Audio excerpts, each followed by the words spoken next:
बिहार चुनाव के बीच भोजपुरी एक्टर पवन सिंह की पर्सनल लाइफ काफी ज्यादा सुर्खियों में आ गई है। पवन सिंह की पत्नी ने आरोप लगाया कि उन्हें फ्लैट में घुसने तक नहीं दिया गया। नमस्ते, मैं हूँ ज्योति सिंह और आप सभी को मैं प्रणाम करती हूँ। और आज जिस तरीके से जनता एकजुट होकर मेरे साथ खड़ी है, उसके लिए मैं दिल से आभार प्रकट करती हूँ कि आप लोग मेरे साथ इतनी मजबूती से खड़े हैं। और तभी मैं आज इतनी मजबूती से खुद को भी खड़े होके और अपनी बात रखने की हिम्मत दिखा पा रही हूँ। तो मुझे कुछ समय चाहिए 10 मिनट का, जहाँ पे मैं अपनी बात रख सकती हूँ। उसके बाद आप मीडिया कर्मी से जो भी आप लोगों का सवाल होगा आप लोग मुझसे पूछ सकते हैं, लेकिन 10 मिनट मुझे मेरी बात रखने के लिए मुझे समय दीजिए।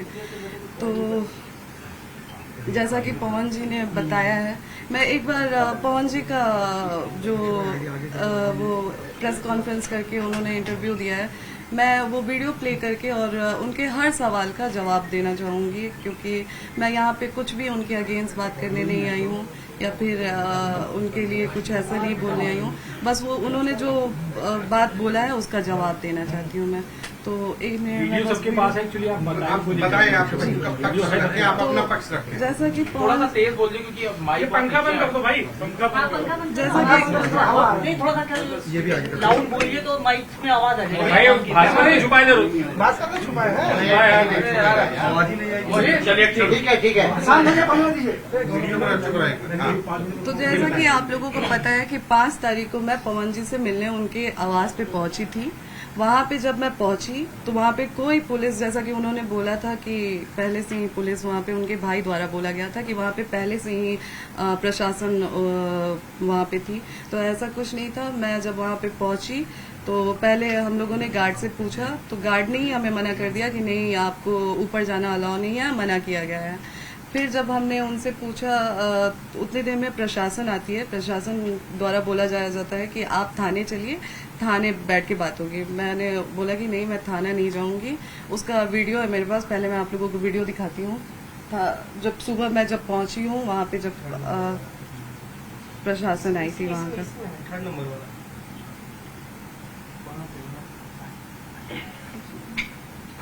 ये वीडियो है जो सुबह जब मेरे पहुंचने के बाद प्रशासन बुलाई गई।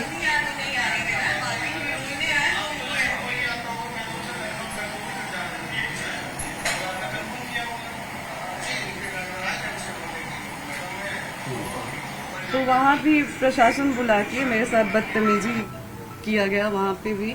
और पवन जी बोल रहे हैं कि जब मैं रूम में चली गई उसके बाद प्रशासन बुलाई गई, और ऋतिक जी कह रहे हैं कि हम लोगों ने पहले से प्रशासन सुबह से ही वहाँ पे प्रेजेंट थी।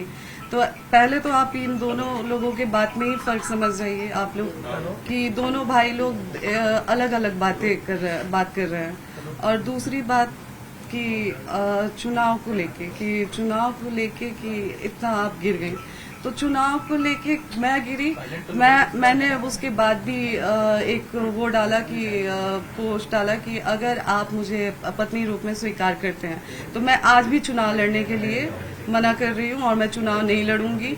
मैं यहाँ तक भी बोल रही हूँ कि अगर आप मुझे बोलेंगे कि आप अपने परिवार से रिश्ता खत्म कर दीजिए, आपके साथ अगर आप मेरे साथ ये भी कंडीशन रखते हैं कि आप अपने परिवार से नहीं मिलेंगी, आप अपने मायके नहीं जाएंगी, तो मैं वो भी करने के लिए तैयार हूँ। चुनाव नहीं लड़ेंगी, मैं वो भी करने के लिए तैयार हूँ, लेकिन शर्ते कि आप मुझे पत्नी के रूप में स्वीकार करिए तब। और चुनाव की बात, तो आप लोग ही बताएं कि 15 साल से पार्टी में स्टार प्रचारक के रूप में पवन जी ने काम किया है। 15 साल में उन्होंने अपने लिए टिकट नहीं, वो खुद के लिए टिकट नहीं ले पाए, तो मैं किस मुंह से जाऊंगी उनसे ये कहने कि आप हमें टिकट दिलाइए भाजपा से। मेरा ये सवाल है कि किस मुंह से आखिर मैं जाऊंगी। पहले वो अपने लिए तो टिकट ले लें, फिर तो वो हमें दिलाएंगे। जो 15 साल में कार्यकर्ता के रूप में काम किए पार्टी में, फिर भी उनको पार्टी के द्वारा टिकट नहीं मिला, तो वो हमें टिकट क्या दिलाएंगे। और बच्चे की बात रही कि बच्चे के लिए वो तरस रहे हैं, तो जो इंसान बच्चे के लिए तरसता है वो दवा नहीं खिलाता है अपनी पत्नी को। मुझे हर बार दवा खिलाया गया और बहुत सारी चीजें मैंने आज भी मीडिया में नहीं रखी थी, लेकिन आज पवन जी ने मुझे मजबूर कर दिया है। मैं पवन जी को बदनाम नहीं कर रही हूँ, मैं बस अपना पक्ष रख रही हूँ। खुद के बारे में जो चीजें हैं वो मैं आज मीडिया में रख रही हूँ। पवन जी द्वारा मुझे जब दवा खिलाया जाता था, उस चीज के विरोध में जब मैं बोलती थी तो मुझे इतना टॉर्चर किया गया कि मैंने स्लीपिंग पिल्स खा लिया था, नींद की गोली, उस समय उनके भैया रानू भैया जी थे और उनके टीम मेंबर में से दीपक भैया थे, बिक्की जी थे। रात के 2 बजे वो लोग मुझे उठा के हॉस्पिटल ले गए और वहाँ पे मेरा इलाज हुआ। हॉस्पिटल का नाम मैं आपको दिखाती हूँ। कौन सी दवा देते थे ज्योति जी, बता सकती हैं क्या? जी वो जो गर्भपात का दवा खिलाते थे मुझे।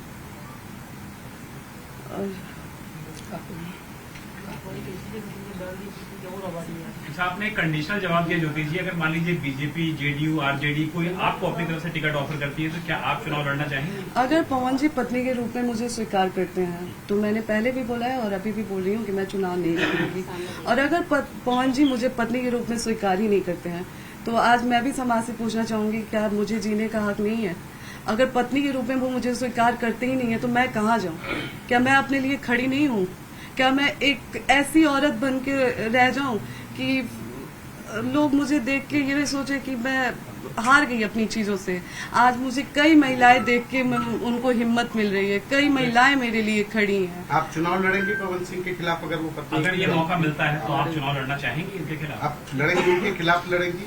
बात चुनाव की है ही नहीं। देखिए उन्होंने तो पूरा बात चुनाव पे ही डाल दी है। उन्होंने कहा कि चुनाव की वजह से अगर वो पत्नी के रूप में स्वीकार नहीं करते हैं तो मेरे पास फिर कोई रास्ता ही नहीं है। चुनाव लड़ेंगे जी। किसी से बात चल रही है आपकी, किसी पार्टी से? कौन देगा टिकट? फिलहाल देखिए अभी तो कुछ टाइम से मैं यहीं पे हूँ, तो मेरा जो भी बातचीत हो रहा था वो अभी फिलहाल इन सब चीजों में इतनी बुरी तरह से मैं वो हो गई हूँ कि अभी फिलहाल मेरी किसी से कोई बातचीत नहीं है। क्या बातचीत हुई से लड़ जाएंगे? नहीं, मेरा इंटेंशन ये नहीं है कि मुझे पवन जी के खिलाफ लड़ना है।